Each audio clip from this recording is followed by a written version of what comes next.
ನೋಡಿ, ಹಾಗಾದ್ರೆ ಈ ರೈಸಿನ್ ಅಂತ ನಾವು ಹೇಳ್ತಾ ಇದೀವಲ್ಲ, ಅದೇನು ಸಹಜವಾಗಿ ಮೂಡುತ್ತೆ. ವಿಧ್ವಂಸಕ ಕೃತ್ಯಕ್ಕೆ ಉಗ್ರರು ಇಟ್ಕೊಂಡಿದ್ದ ರೈಸಿನ್ ಅಂದ್ರೆ ಏನು? ಗುಜರಾತ್ನಲ್ಲಿ ಸೆರೆ ಸಿಕ್ಕ ಉಗ್ರರು ರೈಸಿನ್ ತಯಾರಿಸಿದ್ ಹೇಗೆ?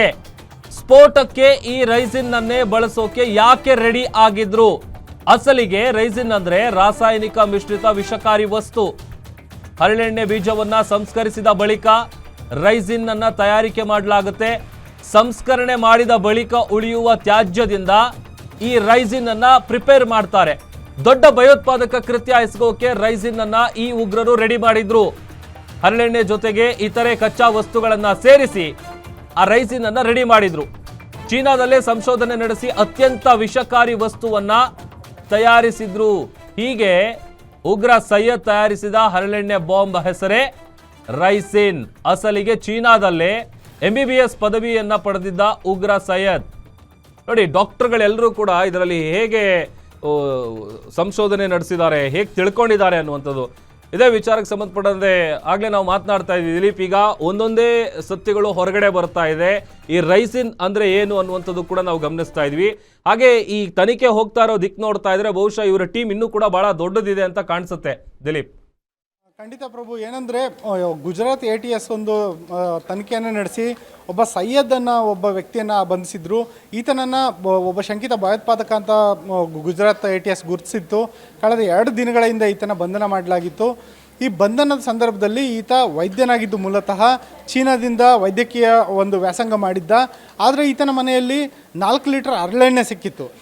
ಸಾಮಾನ್ಯವಾಗಿ ಏನೊಂದು ಹಳೆ ಮೈಸೂರು ಭಾಗದಲ್ಲಿ ಹರಳೆಣ್ಣೆ ಭಾರಿ ಫೇಮಸ್ಸು. ಏನಂದರೆ ಹರಳೆಣ್ಣೆ ಬೆಳೀತಾರೆ, ಅದನ್ನು ಹರಳೆಣ್ಣೆ ಬೀಜಗಳನ್ನು ಅರೆದು ಆ ಹರಳೆಣ್ಣೆಯನ್ನು ಕುದಿಸಿ ಅದನ್ನು ತಲೆಗೆ ಹಚ್ಕೊಳ್ಳೋದ್ರಿಂದ ಭಾರಿ ತಂಪು ಅಂತ ಹೇಳ್ತಾರೆ. ಜೊತೆಗೆ ಅದು ಉದರ ಸಂಬಂಧಿ ಏನು ಆರೋಗ್ಯ ಸಮಸ್ಯೆಗಳೇನಿರುತ್ತೆ ಅದಕ್ಕೆಲ್ಲ ತುಂಬ ಪರಿಣಾಮಕಾರಿ ಅಂತಾರೆ.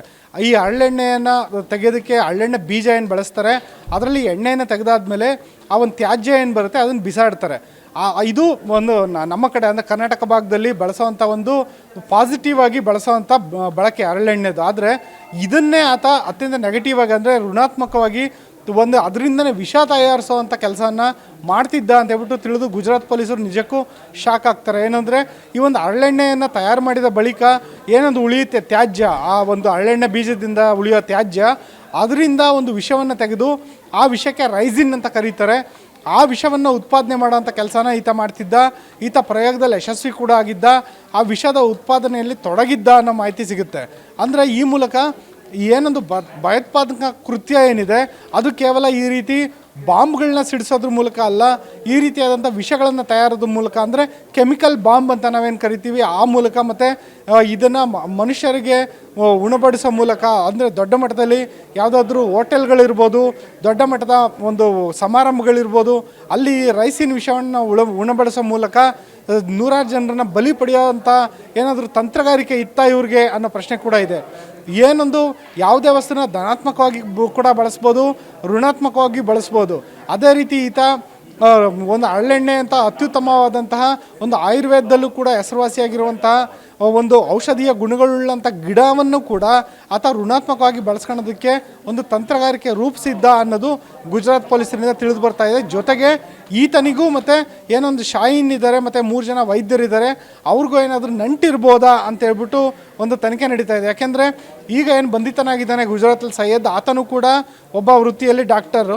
ಈಗ ಇದಲ್ಲದೆ ಡೆಲ್ಲಿನಲ್ಲಿ ಸಿಕ್ಕಿರೋವಂಥವ್ರು ಕೂಡ ಡಾಕ್ಟರ್. ಹೀಗಾಗಿ ಈ ಡಾಕ್ಟರ್ಗಳ ಸಮೂಹ ಏನಿದೆ, ವೈದ್ಯ ನಾರಾಯಣ ಹರಿ ಅಂತ ಕರೀತಾರೆ ಡಾಕ್ಟ್ರನ್ನ. ಆದರೆ ಈ ಡಾಕ್ಟ್ರುಗಳೇ ಸೇರಿಕೊಂಡು ಈ ರೀತಿಯಾದಂಥ ಕೃತ್ಯದಲ್ಲಿ ಅವರ ಕೈವಾಡ ಕಂಡು ಬಂದಿರೋದು ನಿಜವಲ್ಲೂ ಶಾಕಿಂಗ್ ಅಂತ ಹೇಳ್ಬೋದು Prabhu. Okay, thank you Dilip.